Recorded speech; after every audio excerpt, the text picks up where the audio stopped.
The summer of 1978 hung heavy over the small town of Millfield, Pennsylvania.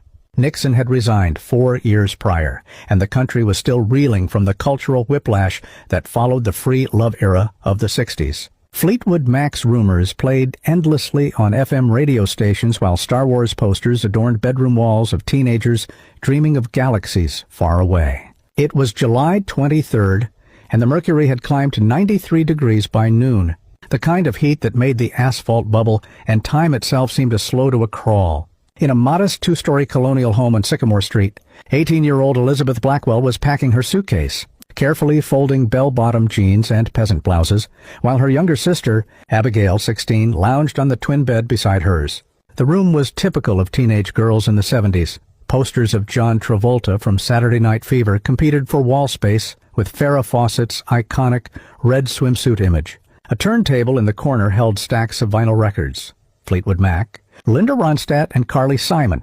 Elizabeth, or Lizzie as everyone called her, had graduated from Millfield High School just a month earlier. She was preparing to leave for Penn State in September, the first in her family to attend college.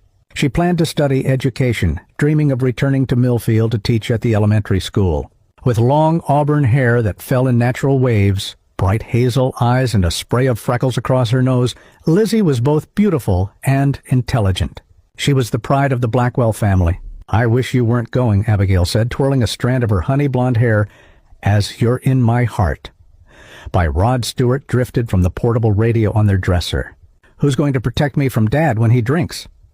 "Mom will," Lizzie said, though her voice lacked conviction. She folded a denim skirt and placed it carefully in the suitcase. "And I'll be home for Thanksgiving." It's only 3 months. What nobody knew was that Elizabeth Blackwell would never make it to college. By nightfall, both Blackwell sisters would vanish without a trace, leaving behind nothing but questions and a community shocked to its core. That evening, Mary Blackwell returned from her shift at Woolworth's department store to an empty house. Her husband, Richard, was at his weekly bowling league, but the girls were supposed to be home. The television was on, tuned to the Love Boat. Dishes from lunch sat unwashed in the sink. Mary called out for her daughters, but the only response was the ticking of the cuckoo clock in the hallway and the muffled sound of Charlie's Angels from the neighbor's television set. By 10 that night, when Richard Blackwell stumbled home smelling of beer and cigarettes, Mary had already called all of Elizabeth and Abigail's friends. No one had seen them since mid-afternoon, when they were spotted walking toward the path that led to Lake Morrison, a popular swimming spot for local teenagers. Richard, despite his inebriated state, immediately sobered at the news. He grabbed the keys to his Ford LTD and drove to the lake, the yellow headlights cutting through the darkness as crickets chirped in the July heat. At the lake, Richard found nothing but the girls' bicycles chained to a tree. Their towels were spread on the shore, but there was no other sign of Elizabeth or Abigail. A half-eaten package of Twinkies and 2 bottles of Tab soda sat on one of the towels.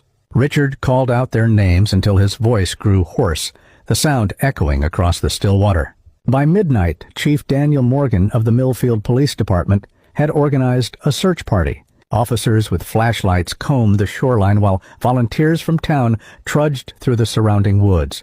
The department's single patrol boat searched the lake with spotlights, the beams dancing across the black surface of the water.